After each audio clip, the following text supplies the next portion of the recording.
Va a ser contradictorio esto que voy a decir, en el sentido de, con todo el paradigma, ¿no?, que tenemos aprendido, pero realmente ni siquiera hay que gestionar esos antojos.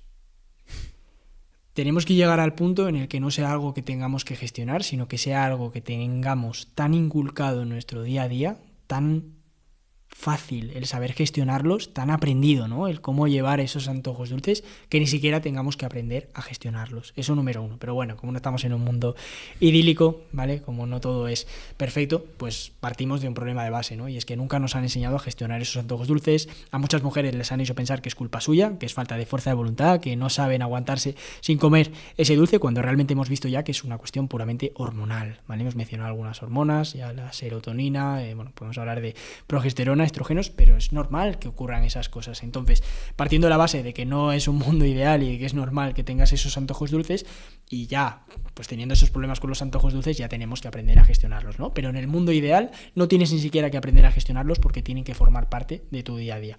Pero entonces, una persona que no sabe gestionarlos, pues vamos a empezar a enseñarle a tener esos antojos en el día a día, a saber llevarlos en el día a día. ¿Cómo vamos a hacer eso?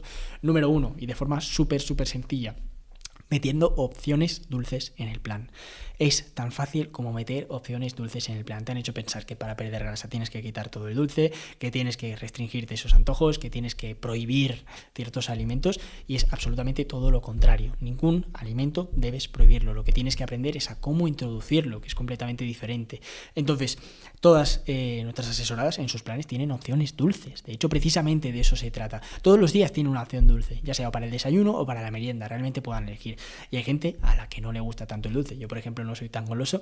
Cuando fui realmente goloso fue cuando me preparé para competir en culturismo, que llegué al nivel de soñar en galletas, ¿eh? O sea, imagínate el panorama. Pero a tu respuesta, el primer paso para mí es introducir dulces en el plan. Saber cómo meterlos, evidentemente, pues tienes que saber cómo hacerlo, ¿no? No se trata de que te pongas tú hasta arriba todos los días de la semana, pero que formen parte de tu plan. Por ejemplo, que el desayuno y la merienda tengan total cabida esas opciones dulces, porque realmente la tienen, y hay opciones completamente compatibles con un proceso de pérdida de grasa, que sean muy saludables, y punto número 3, ¿vale?, que sean muy ricas, porque se nos olvida, ¿no?, en el mundo fitness, te pueden vender versión fit de no sé qué. Claro, si esa versión fit que tú me has prometido no tiene absolutamente nada que ver con la versión original, o a nivel de sabor es un desastre, no tiene ningún sentido pautar esa opción fit. Entonces, opciones saludables, evidentemente, que sean fáciles de hacer, que tengan cabida en ese proceso de pérdida de grasa, y que estén ricas, que tengan que formar parte de su día a día en el plan.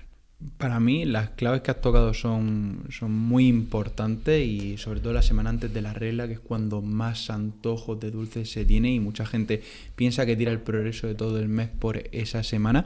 Para mí lo más importante son recetas dulces y muy saciantes. O sea, cuando estás tan saciada es muy complicado que tengas de esos antojos, porque literalmente está llena.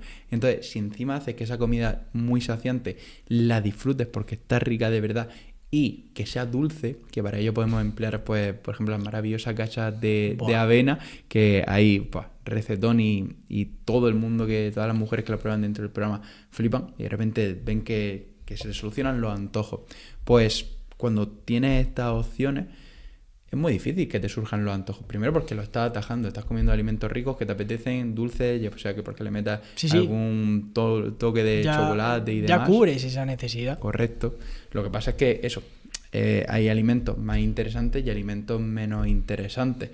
Entonces tenemos que saber cómo combinar esos alimentos más interesantes para quitarnos estos antojos. Genial que hagas ese matiz, ¿no?, definiendo el alimento con el adjetivo interesante, no con alimento malo. De hecho, desde aquí, ¿no?, cada vez que escuchéis a algún profesional del mundo de la nutrición hablar de alimentos malos, alimentos prohibidos, no se pueden cerrar los oídos, pero tápatelos por lo menos, ¿no? Porque no tiene ningún sentido hablar de alimentos buenos y malos, ¿vale? Todos tienen su contexto, todos tienen su cabida. Hay alimentos que puede que no sean los mejores para tu salud, sí, los hay, ¿vale? Pero vamos a hablar de alimentos más interesantes y de menos interesantes, porque volviendo a esa parte de la terminología, es súper importante cómo nos referimos a los alimentos.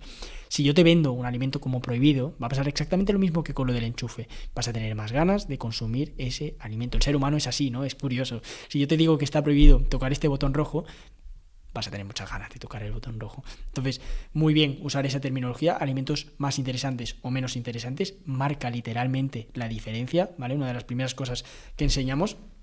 es precisamente eso, no hay alimentos ni buenos o malos, ¿vale? Hay alimentos más o menos interesantes. De hecho, una forma muy fácil de argumentar todo esto, miramos a los deportistas de alto rendimiento, ¿no? Sí, puede que no sea nuestro ejemplo mayor en salud, pero deportistas de alto rendimiento están consumiendo cantidades de azúcar altas, altas. Entonces, cuando veáis a alguien que habla de el azúcar es toxiquísimo, es lo peor que puedes tomar, bueno, pues depende de ese contexto social. A lo mejor ese nutricionista te está diciendo eso sin tener en cuenta que tú, una de las cosas que más disfrutas de la semana es salir con tu pareja y merendar un trozo de tarta.